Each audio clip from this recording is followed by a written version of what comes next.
option for sparking curiosity with the Bento Box inquiry is to ask students to think about who is on our currency. That's a great attendance question. And then to ask them to think about who are the people represented on currency in other countries and get them thinking about that. This is a video that's linked that you can use if you want. It's very short to get them to think about that. And where this came from, this thinking, was that I got to see Rosie Rios speak. She is a former U.S. Treasurer.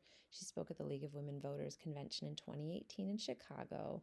And she talks about going into the Historical Resource Center and looking through all of these old etchings and seeing that women have never been depicted on American currency, and that she really spearheaded the effort to get Harriet Tubman on a $20 bill, which we know is something that still sort of hasn't materialized, but yet women are still are currently being honored on quarters.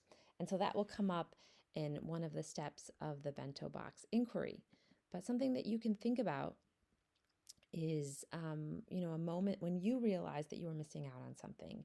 And that's an important part of this process, is reflecting on our own curiosity and how do we model curiosity for our students? How can you challenge them to really have empathy for people who are left out, and to also embrace, just like, find out, how are we going to find this out? Because inquiry is not about you knowing all the answers ahead of time. It's about how much your students can teach you often. So that's another way that you can spark curiosity.